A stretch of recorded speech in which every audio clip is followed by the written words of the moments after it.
नाज़रीन आदाब, न्यूज 18 उर्दू में आपका इस्तकबाल है। मैं हूं मोहम्मद विसाल आजम और आप देख रहे हैं खबर खास। सवाल सबकी जुबान पर यही है कि कैसा रहा ये बजट, कितने काम का है ये बजट। अब चूंकि मामला यहां पार्टी लाइन का है, आप बीजेपी के किसी भी मिनिस्टर से कैमरे के सामने अगर ये पूछेंगे तो वो इस बजट की बहुत तारीफ करेंगे, इतनी तारीफ करेंगे कि जिससे लगेगा कि शायद पिछले बार के बजट में इन लोगों ने इतनी मेहनत नहीं की थी, वरना तब भी इतनी ही तारीफ होती। बहरहाल मेहनत की है तो तारीफ करेंगे, यह भी सही है। लेकिन अगर आप किसी अपोजिशन के लीडर से पूछेंगे, एक ऐसे लीडर से जो अपोजिशन में है, जो बरसे इक़्तिदार नहीं है, उससे पूछेंगे तो वो एक नहीं दसियों गलतियां निकाल देंगे। इससे ऐसा लगेगा कि शायद इससे बुरा बजट भी पहले कभी नहीं बना है। तो क्या यह बिल्कुल इतना ब्लैक एंड व्हाइट होता है? यह बिल्कुल इतना धूप छांव की तरह होता है कि जो कोई लाइन के उस तरफ है, यानी उस पार्टी से बिलोंग करता है, वो ए टू जेड तमाम के तमाम लोग सिर्फ और सिर्फ तारीफें ही तारीफें बताते हैं। जैसे ही आप लाइन से इधर हो गए, यानी आप अपोजिशन के खेमे में आ गए, तो आपको अलिफ से या तक, का से या तक और ए से जेड तक तमाम के तमाम सिर्फ बुराइयां ही या कमियां नजर आएंगी। तो सवाल यह पैदा होता है कि आम आदमी जिसके नाम पर आम बजट पेश किया जाता है, वो भरोसा किस पर करे? अगर हर बार का बजट, बरसरे इक़्तिदार जमात का हर बार का बजट इतना ही बेहतर था, तो पिछले सालों में खास से जो पार्टी अभी बरसरे इक़्तिदार है, उसके इक़्तिदार में रहते हुए हालात में कितनी तब्दीली आई? आज बेरोजगारी की हालत क्या है? आज महंगाई की हालत क्या है? आज अस्पतालों के इंफ्रास्ट्रक्चर की हालत क्या है? ये कई ऐसे सवाल हैं जो छोटे बिजनेसमैन हैं, मझोले बिजनेसमैन हैं, उनके आमदनी का आज आलम क्या है? अगर बजट बहुत अच्छा था, लेकिन बेशक अच्छे इसमें इकदाम भी हैं, लेकिन वो कितने प्रैक्टिकल हैं, कहने के लिए कितने हैं, सुर्खियां बनाने के लिए कितने हैं और जमीन पर अमल के लिए कितने हैं? बजट एक साल के लिए है या आने वाले कई 2 सालों के लिए है? कई ऐसे सवाल हैं। तारीफ अगर हो रही है तो क्यों हो रही है, और अगर इसमें कमियां निकाली जा रही है, मीन मेख निकाला जा रहा है, तो क्यों? इस पर हम बात करेंगे अपने मेहमानों से अगले आधे घंटे। Honorable Speaker, sir, I present the budget for the year 2022-23. अमीरों के लिए, इसमें गरीबों के लिए कुछ भी नहीं है। आत्मनिर्भर भारत के सफर को आश्वस्त करता और आगे बढ़ाता ही। और जो इनकम टैक्स देते हैं, टैक्स भरते हैं, उनके साथ न्याय नहीं हुआ। तो बहुत मायने में संतुलित बजट है, अच्छा कि ना आम आदमी का बजट है, ना किसानों का बजट है, ना महिलाओं का बजट है, ना युवाओं का बजट है, ना बुजुर्गों का बजट है। और इतना अच्छा बजट वित्त मंत्री ने दिया है, मैं उनका बहुत बहुत अभिनंदन करता हूँ, उनको धन्यवाद। अब आप हमारे को फिर 25 साल के आगे का एक सपना दिखा रहे हैं। साहब, मुझे आज जिंदा रहना है। और विकसित भारत के निर्माण का बजट है। माइनॉरिटी में के बजट में भी और बढ़ोतरी होनी चाहिए थी।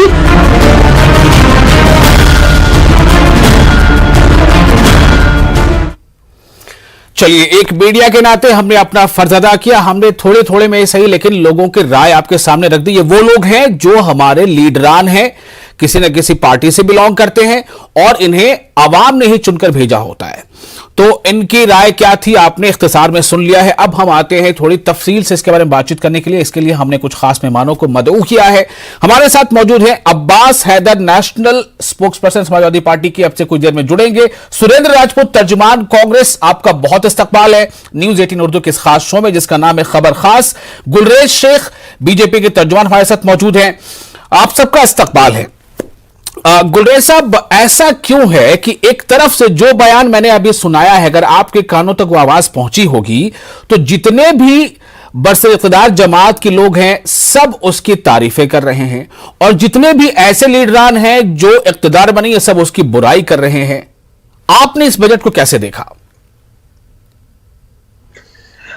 देखिए, बतौर एक छात्र इकोनॉमिक्स का अपने आप को छात्र ही कहूंगा और छात्र से अधिक नहीं कहूंगा। आप तो डॉक्टर भी बताते हैं खुद को। बिल्कुल डॉक्टर हूं मैं, और छात्र इसलिए क्योंकि मैं अध्ययन करता हूं इकोनॉमिक्स और जियो पॉलिटिक्स, मेरी रुचि का सब्जेक्ट हैं। और इन दोनों के ऊपर मैं अध्ययन करता हूँ जी, और विशेषकर जियो पॉलिटिक्स और उसके बाद इकोनॉमिक्स आता है, तो ये दोनों में रुचिकर हैं। मैं इसको संतुलित बजट मानूंगा, और संतुलित इसलिए मानूंगा क्योंकि उसका एक मुख्य कारण है, दो चीजें हो सकती हैं। एक तो आप भूखे को मछली खिला दें, और दूसरा है उसको आप मछली पकड़ना सिखा दें ताकि वो रोज खाता रहे। और वर्तमान में जो ग्लोबल सीनीरियो है, देखिए हमको बहुत सारी चीजों को ध्यान रखना होगा कि इंपोर्टेड इन्फ्लेशन भी एक खतरा है उसके। दूसरे देशों के अंदर यदि आप देखें तो वहां पर ब्याज की दर बढ़ रही है, तो जिससे इन्वेस्टमेंट वापस वहां जा सकता है। फिर अभी कोविड चूंकि गया नहीं है दुनिया भर में, तो जो शॉर्ट सप्लाईज होती है एसेंशियल मटेरियल्स की जो ग्लोबली चलते हैं, तो उसका भी एक खतरा रहता है। तो उन सब चीजों को मद्देनजर रखते हुए मैं कहूंगा कि ये बजट जो है, ये इसको आप दोनों तरह से देख सकते हैं कि मछली खिलाने वाला भी है और मछली खिलाना सिखाने वाला भी है। और मैं ये बात क्यों कहूंगा, खिलाना क्यों कहूंगा, क्योंकि इसके अंदर एक चीज के ऊपर बहुत ज्यादा तवज्जो दी गई है, वो है इंफ्रास्ट्रक्चर का डेवलपमेंट, और उसके ऊपर काफी फंड्स का एलोकेशन भी हुआ है। अब इंफ्रास्ट्रक्चर का डेवलपमेंट एक ऐसा कार्य होता है जिसके माध्यम से सरकार पैसा डालती है बाजार में लिक्विडिटी बनाने के लिए, और उससे जो एक्सिलरी इंडस्ट्री है उसको भी काफी रोजगार मिलता है। तो वो एक्सिलरी इंडस्ट्री में एक तरह से रोजगार का सृजन करती है और अपने आप मार्केट में लिक्विडिटी भी आती है। तो ये काम तो ये है कि हम अपने हाथ से आपको मछली खिला रहे हैं, लेकिन मछली पकड़ना भी सिखाना जरूरी होता है। उसके लिए बहुत सारे जो काम किए, आप ये देखिए कि चाहे इंडस्ट्री, आप एग्रीकल्चर इंडस्ट्री को देखिए तो केन बेतवा की लिंक करने का काम हुआ हो, या फिर 5 दूसरी जो रिवर्स है उनको लिंक करने का काम है, या फिर जो गैंजेटिक प्लेन्स है हमारी, वहां पर ऑर्गेनिक फार्मिंग को प्रोत्साहन देने की बात हो, किसान ड्रोन के माध्यम से चीजों को आगे बढ़ाने की बात हो, या फिर ठीक है गुरुदेव साहब, बहुत लंबी फहरिस्त हो जाएगी, लेकिन इसमें से आम आदमी अपने लिए कितना चुन पाएगा उसे समझने में वक्त लग जाएगा। क्योंकि एक आमतौर से इंतजार लोगों को यह रहता है कि क्या टैक्स स्लैब में कुछ राहत मिलेगी, क्योंकि आमदनी लोगों की घटी है, मिडिल क्लास और उसके नीचे के लोगों की एक बड़ी आबादी ऐसी है, कई रिपोर्ट्स में बात सामने आई है, जो मिडिल क्लास से बीपीएल में चली गई है। तो आम आदमी के लिए इसमें क्या है? कांग्रेस के तर्जुमान हमारे साथ मौजूद है सुरेंद्र राजपूत साहब। सुरेंद्र जी, आपके पास आ रहा हूं, बजट कैसा है? और मैं आपको बता दूं, हमारे साथ प्रोफेसर मोहम्मद मसूद अहमद भी जुड़ चुके हैं, इकोनॉमिस्ट। आपका हम इस्तकबाल कर लेते हैं, लेकिन अभी हम सुरेंद्र राजपूत साहब को जाते हैं। सुरेंद्र साहब बताएं। वसल भाई, कहते हैं ना कि भाजपा इस कदर आवाम पर एहसान करती है, वो आंखें छीन लेती है और चश्मे दान करती है। ये बजट, एक आपने गोलगप्पे खाए होंगे, पानी पूरी कहते हैं शायद हैदराबाद में, कि वो गोलगप्पा होता है, उसके अंदर पानी डालिए, उसके अंदर और कुछ मत डालिए और वो खिला दीजिए, तो नमकीन सा मुंह हो जाता है। गुलरेज साहब यही सब बातें, मछली पकड़ना, मछली खाना, ये सारी चीजें कह रहे हैं। मुझे 3 बातें बहुत स्पष्ट बताइए। आज की डेट में इन्होंने कहा था किसानों के काले कानून किसानों के लिए अच्छे, और हम इस पे बहुत पैसा लगाएंगे। एग्रीकल्चर का बजट 4.62 से 3.9 ले आए, ये 3.9% टोटल बजट का ले आए। इन्होंने बजट घटा दिया एग्रीकल्चर का। ये कौन सा तरीका है भाई? एक बात बता दीजिए। पूरी दुनिया में बेरोजगारी घट रही है, कोरोना काल के बाद हिंदुस्तान में बेरोजगारी बढ़ रही है। आप मुझे बता दीजिए, बेरोजगारी को कम करने के लिए कौन से प्राविधान लेकर के आए आप? पिछले 8 साल में लगातार आप चिल्लाते रहे कि 2 करोड़ रोजगार हम देंगे आपको, और 2 करोड़ रोजगार तो छोड़िए, आपने करोड़ों रोजगार छीन लिए। मेरे ख्याल से 6-7 करोड़ रोजगार छीन लिए आपने, और अब आप कह रहे हैं 16 लाख हम रोजगार देंगे। 130 करोड़ के भारत में 16 लाख रोजगार देने की आप बात कर रहे हैं। 2013 के बजट में मैं याद दिलाऊंगा वसल भाई आपको, सभी लोगों को याद होगा कि अरुण जेटली ने जिम्मेवारी पूर्वक हमारे बजट भाषण में कहा था कि साहब 5 लाख रुपए के आसपास जो होती चाहिए टैक्स फ्री इनकम होनी चाहिए।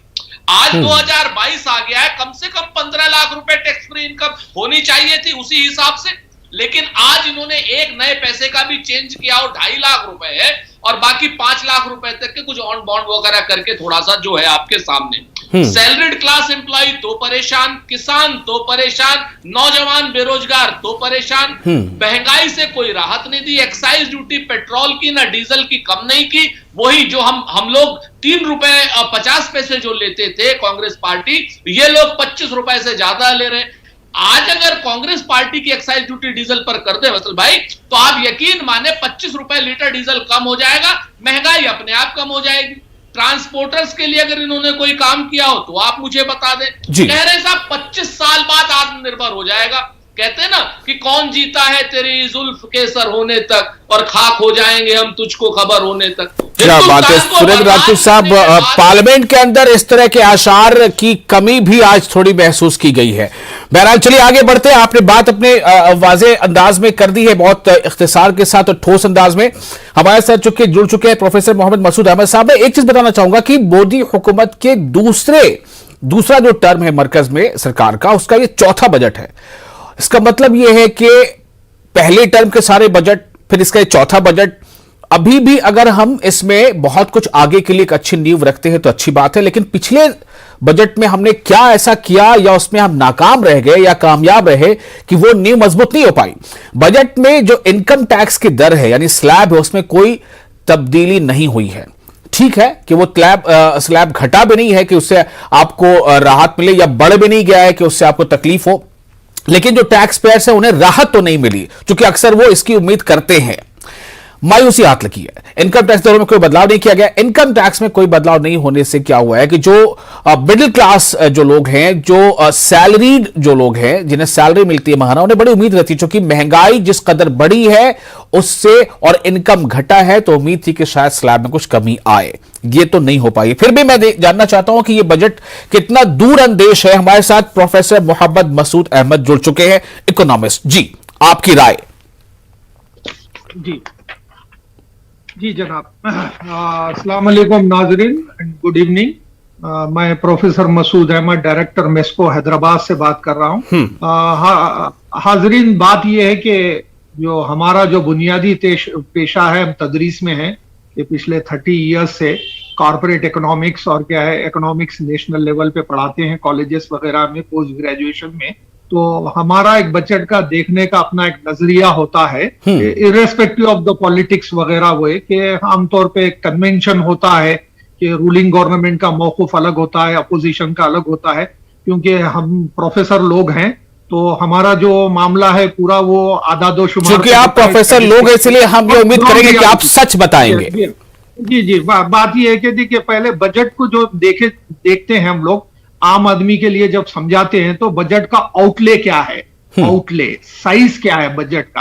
क्योंकि एक आम आदमी में क्या हो रहा है कि पिछले 3-4 साल से एक क्वेश्चन है कि क्या है मालूम, 5 ट्रिलियन इकोनॉमी का जो कॉन्सेप्ट है उसके बारे में डाउटफुल है। कि मेरा अपना सोचना था कि आज बजट स्पीच से पहले कि हमारी जो इकोनॉमी होंगी 4 ट्रिलियन तो पहुंच जाएंगी, ये मेरा था। मगर मैं समझता हूं कि जो एक्चुअल फिगर आया है वो 39,44,909 करोड़ का बजट है। इसका मतलब ये है कि 39,44,000 का बजट है, ये आउटले कहते हैं। तो 39 लाख का मतलब ये है कि 39,44,000 अगर और इसमें 56,000 करोड़ अगर जमा होते हैं तो हम कहते हैं कि 4 ट्रिलियन बजट है। लास्ट टाइम पे जब बजट पास हुआ था वो 34 लाख का था, अब 39 लाख का हो गया। और टोटल आउटले में जो खर्चा जो खर्चा है, मैंने कहा कि 39 लाख है। जो हमारी इनकम है वो 31.9 लाख करोड़ है। इसका मतलब 39,44,000 करोड़ खर्च हो रहे हैं, मगर हमारे पास जो एक साल के अंदर आएंगे वो 31,54,000 करोड़ सिर्फ आएंगे। तो आमतौर पे होता है, बजट का कॉन्सेप्ट ही ये होता है कि डेफिसिट में होता है। तो ये साल जो डेफिसिट है वो है 7,20,000 करोड़ है, 7,20,000 करोड़ है। अगर आप कंपेयर करना चाह रहे हैं, लास्ट ईयर में जो बजट का डेफिसिट था वो 6,97,000 करोड़ था। तो पहला जो एक कॉमन आदमी के वास्ते जो लोग जानते हैं कि भाई ये 5 ट्रिलियन का मतलब ये होता है कि हमारी इकोनॉमी का साइज होना चाहिए 50 लाख करोड़। तो मगर हम क्या है 39 लाख करोड़, जैसे कि मैंने सोचा था कि मुझे पूरी उम्मीद थी कि ये 40 लाख करोड़ हो जाएगा, मगर 40 लाख करोड़ के करीब ही है, सिर्फ 39,44,000 करोड़। अच्छा, एक मिनट, ये तो अच्छी बात आपने बता दी कि इसका आउटले बता दिया, डेफिसिट क्या है, तकरीबन 7 लाख करोड़ का है या फिर 39 लाख करोड़ का ये बजट है। मुझे सिर्फ ये बता दीजिए, मैंने एक आम लोगों के लिए सवाल पूछा है, चूंकि आप आंकड़ों के माहिर हैं, कि जो बरसरे इक़्तिदार जमात के लोग हैं वो कह रहे हैं कि ये इतना अच्छा बजट है कि शायद पहले बना ही नहीं। जो अपोजिशन है वो कह रही है कि ये बजट गरीबों के लिए नहीं है, अमीरों के लिए है। इस पर आपकी क्या राय है? ये बहुत इंपॉर्टेंट क्वेश्चन है। जहां भी बात होती है, चाहे टीवी पे या बाहर, एक आम आदमी का यही सवाल होता है। पहले मैं समझा दूं कि what is the impact on common person, अंग्रेजी में कहते हैं कि क्या है, थोड़ा इख्तिसार से, वक्त कम है हमारे पास। हाँ, वो क्या है बोल तो देखिए, कॉमन आदमी के 2-3 चीजें होते हैं। मैं मोटे मोटे फिंगर टिप पे बता दो। पहले इनकम टैक्स के टैरिफ क्या है, पहला नंबर 1 है। अब जैसे आप लोग डिस्कस कर चुके हैं कि हम भी एक्सपेक्ट कर रहे थे कि कुछ होगा स्लैब वगैरह में, क्योंकि इनकम का लेवल कम हो चुका है, उसमें कुछ नहीं हुआ है, समझ लो। तो जो एक्स्ट्राऑर्डिनरी होते हैं ना चेंजेस, कुछ नहीं हुए। और दूसरा ये होता है कि क्या है मालूम, कॉमन आदमी के लिए कि कौन से चीजें क्या है बड़े हैं और कौन से चीजें कम हुए हैं। तो चीजें बढ़ने और कम होने का भी कोई ज्यादा मामला नहीं है। इसका मतलब ये नहीं है कि बजट खराब है। देखिए, बात ये है कि दुनिया में 193 इकोनॉमीज है, यूएन में लिस्टिंग है, उसमें आमतौर पे ये जो 2 साल रहे हैं हर एक नेशन के लिए बहुत बड़ा चैलेंजिंग रहा है गवर्नमेंट के लिए। अगर मुझे नक्शा चलिए ठीक है, एक आपसे मुझे मिल गया कि इसका मतलब ये नहीं है कि बजट बहुत खराब है। ये एक पॉइंट आपसे हमें मिला है। मैं थोड़ा आपको रोकना चाहूंगा। अब्बास हैदर हमारे साथ है, नेशनल स्पोक्सपर्सन समाजवादी पार्टी के। अब्बास, इख्तिसार में बताएं, बजट पे क्या कहना है आपका? समाजवादी पार्टी इस बजट को कैसे देखती है? देखिए, 2022-23 का जो बजट है, जो अवाम की जो उम्मीदें थी उसको इन्होंने बिल्कुल नजरअंदाज किया है। आप देखिए, इनकम टैक्स स्लैब पे कोई रिबेट नहीं दिया। आप कह रहे हैं, देखिए सब कुछ तो इन्होंने जीएसटी काउंसिल पे डाल दिया है। उम्मीद ये थी कि जो कृषि पे जो जीएसटी लगाया है सरकार ने, शायद जीएसटी काउंसिल उसके बारे में कमी करती, वो भी नहीं हुआ। बजट में भी उसके बारे में कुछ नहीं कहा गया। और आप देखेंगे कि 4 करोड़ 60 लाख लोग एक वर्ष में जो है गरीबी रेखा के नीचे गए हैं। 23 करोड़ लोग 7 साल में गरीबी रेखा के नीचे गए। और पिछले जो कोविड का वक्त गुजरा उसमें 97% लोगों की आमदनी हमारे मुल्क में कम हुई है। तो उनके लिए इस बजट में क्या है, गरीबों के लिए क्या है, मिडिल क्लास के लिए क्या है, कुछ भी नहीं है। तो सबकी नाउमीदी सबको मिली है इस बजट से, और कुछ भी नहीं है इस बजट में। बजट जो है, जो सरकार का जो एस्टिमेट होता है उसका बैलेंस होता है, तो यहाँ पे बैलेंस बिल्कुल बिगड़ा हुआ दिख रहा है। जैसे पहले के बजट थे भारतीय जनता पार्टी की सरकार के, उस तरह से इस बजट से भी हम सबको सिर्फ नाउमीदी हाथ लगी और कुछ नहीं लगा है। राहुल गांधी अपोजिशन लीडर हैं, उनका जो ट्वीट है, पहला रिएक्शन स्क्रीन पर हम दिखा भी रहे हैं। उन्होंने लिखा है कि Modi governments zero sum budget, यानी उन्होंने अपने अंदाज में इस पर कटाक्ष करते हुए, टिप्पणी करते हुए या इस पर एतराज करते हुए इस बजट को जीरो बजट बताया। उनका कहना है कि नथिंग फॉर सैलरीड क्लास, जिस पे हम डिस्कस कर रहे हैं कि टैक्स के जो स्लैब है उसमें कोई तब्दीली नहीं है। Nothing for middle class, nothing for the poor and deprived, nothing for the youth, nothing for the farmers and nothing for the MSMEs. Surendra Rajput साहब, मैं आपके पास फिर से आता हूं। क्या इसका चुनावी फायदा लेने की कोशिश दोनों जमातें, बीजेपी भी और अपोजिशन जमातें, कांग्रेस या समाजवादी पार्टी या दूसरी, वो इसका फायदा लेने की कोशिश करेंगी, वो इसे अपने तौर पर भुनाएंगी कि इसमें क्या अच्छा है और क्या अच्छा नहीं है? भाई, जब आदमी परेशान होगा तो उसको चुनाव की बात कहां, आप आटा की बात करेंगे या डाटा की बात करेंगे? मसला ये हो जाता है, कहते हैं ना कि तुम्हारी फाइलों में गांव का मौसम गुलाबी है मगर ये आंकड़े झूठे, ये दावे किताबी हैं। तुम्हारी मेज चांदी की, तुम्हारे जाम सोने के, मगर जुम्मन के घर में आज भी फूटी रकाबी है। आप हमको छोटी सी बात बता दीजिए, किस वर्ग को इस बजट ने फायदा दिया है जो ये चुनावी लाभ लेने की बात करेंगे? आप किसान के खर्च को इन्होंने लगभग 30,000 रुपए पर हेक्टेयर बढ़ा दिया और कहते हैं कि साहब हम 6,000 रुपए की सम्मान राशि दे रहे हैं। आप हमको बता दीजिए कि पिछले साल में और इस साल में पर कैपिटल इनकम, पिछले साल 1,08,000 थी, इस बार आम आदमी की पर कैपिटल इनकम 1,07,000 हुई। आप हमें बता दीजिए कि जिस पैरामीटर पर आप चाहें डिस्कस कर लें, और ये बजट या तो इतिहास की बात करता है या ये बजट भविष्य 25 साल की बात। चलिए, मैं इसी पर थोड़ी बात कर लेता हूं गुलरेज शेख साहब से, तर्जुमान बीजेपी। क्या ये बजट क्या ये बजट नौजवानों के लिए नहीं है? क्या इस बजट से किसानों को सीधे तौर पर कोई बड़ा फायदा नहीं मिलने जा रहा है? चूंकि एमएसपी पर खुलकर वो बात इसमें नहीं है जो किसान मांग कर रहे हैं। गुलरेज साहब, देखिए वसील साहब, सबसे पहली बात तो यह है कि एमएसपी का जहां तक विषय है, एमएसपी के ऊपर एमएसपी की नेट को इंक्रीज इस बजट ने किया है, चाहे वो धान की खरीदारी के लिए हो या वीट की खरीदारी के लिए हो। लेकिन जहां तक आप बोल रहे हैं कि एमएसपी के कानून जो चाहने की बात है, जो स्पष्ट बोलूं मैं आपको, तो एमएसपी का कानून बजट में नहीं बनता, उसके लिए अलग प्रक्रिया होती है और बजट इसके लिए होता भी नहीं है। बजट का डॉक्यूमेंट जो है वो आय व्यय का, एक्सपेंडिचर का डॉक्यूमेंट होता है। दूसरी बात, अभी राजपूत जी कह रहे थे कि इसमें ऐसा कुछ नहीं है जिसको लेकर ये चुनाव में जाएंगे और वोट मांगेंगे, तो मेरे भाई ये बिल्कुल भी चुनावी बजट नहीं है। कल तक यही कांग्रेस के लोग, यही सपाई बार बार चिल्ला चिल्ला कर कह रहे थे कि अब बजट आने वाला है, उत्तर प्रदेश को देखते हुए बजट बनाया जाएगा, 5 प्रांतों को देखते हुए बजट बनाया जाएगा। लेकिन ये बजट हिंदुस्तान का बजट है, हिंदुस्तानियों के सपनों को साकार करने का बजट है। इसमें युवाओं के लिए क्यों नहीं है, बहुत कुछ है, चाहे ई एजुकेशन हो, चाहे डिजिटल एजुकेशन हो, चाहे डिजिटल रुपये के माध्यम से हमारी इकोनॉमी का विस्तार करने का कार्य हो, चाहे इसमें एनिमेशन और दूसरे जो इंफॉर्मेशन टेक्नोलॉजी की तकनीकें हैं और उनको विस्तार देकर जॉब क्रिएशन का काम हो, चाहे एमएसएमई का सपोर्ट करना हो, उनको लोन इजीली मुहैया कराना हो। देखिए सुनील राजपूत साहब सब कुछ गिना दिया जिस पर आप सवाल उठा रहे थे गुलरेज साहब ने।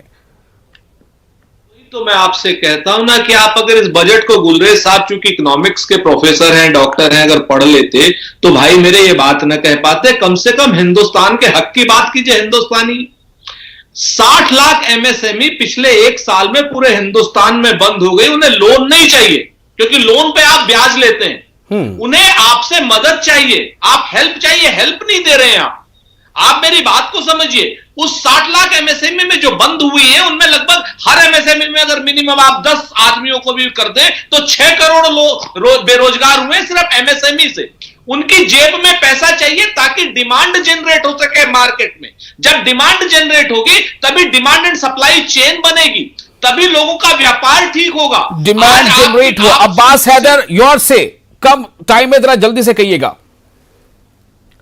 उत्तर प्रदेश के लिए इस बजट में कुछ नहीं है। देश का जो गेहूं की उपज होती है उसकी 30% उत्तर प्रदेश से आती है। उत्तर प्रदेश में आपने उत्तर प्रदेश के किसानों को किसी तरह की राहत नहीं दी है। आपको बताना चाहिए कि जहां अभी बात हो रही थी एमएसएमई पे खरीद की, तो मात्र 18% गेहूं की खरीद उत्तर प्रदेश में एमएसपी के हुई, सरकार के द्वारा की गई। तो इस तरह से इस बजट में भी कुछ नहीं है। इसमें जो है कोई रोड मैप नहीं दिया गया है युवाओं के लिए, किसानों के लिए। यहां तक कि इस पूरे बजट में जो आप डिजिटल इकोनॉमी करने की बात करते हैं उसको लेकर के भी कुछ नहीं है। तो पूरी तरह से ये ढकोसला है और ये पहले के जो बजट रहे हैं उसी तरह से ये भी निराशाजनक। मोहम्मद मसूद साहब, मुझे सिर्फ एक कमेंट आपसे ये चाहिए कि ऐसी बातें हो रही थी कि चूंकि 5 स्टेट में इलेक्शन है इसलिए बजट जो है बहुत पॉपुलस हो सकता है, फ्रीबीज जैसी कोई चीज हो सकती है। क्या ये ऐसा बजट है? नहीं, वैसा नहीं हुआ। देखिए मैं खाली फोकस में, क्योंकि टाइम का, मैं बोलना चाह रहा हूं कि ये इंफ्रास्ट्रक्चर पे फोकस है इसका, और क्या है सोशल सेक्टर पे और एग्रीकल्चर पे। मगर बदकिस्मती से बात होता है कि जो इंफ्रास्ट्रक्चर है उसके रिजल्ट 5-10 साल के बाद आते हैं। जैसे कि एक सबसे बड़ी चीज है पीएम गति शक्ति बोलकर, जो 7 इंजन को ड्राइव कर रहे हैं लोग, ये जो बना रहे हैं रोड, रेलवेज, एयरपोर्ट वगैरह। देखिए पहली बात ये है बजट का ताल्लुक फ्यूचर से है, बजट का ताल्लुक पिछले साल से नहीं है। बजट का ताल्लुक है 2022 और 23 में क्या होने वाला है उसके बारे में बात हो रही है। यहाँ पर हम पिछला जिस लोगों ने बजट बनाए वो ये भी तो बताएंगे जो पहले बजट बनाया था उसका क्या हुआ, उस आउटले का क्या हुआ, मैं मुत्तफिक हूँ। आप झूठ बोलते रहे भाई साहब। जी मैं मुत्तफिक हूँ आपसे, क्योंकि जो पहले जो बजट्स में जो आउटलेस थे, चाहे एम्प्लॉयमेंट का हो या नहीं तो इन्फ्लेशन रेट का हो, नहीं तो क्या परचेजिंग पावर का है, उसमें गैप्स हैं। मगर मेरा क्या है मालूम, बड़ी है कि कॉमन मैन का क्वेश्चन है। देखिए एक ही पॉइंट बात करना चाह रहा हूं मैं।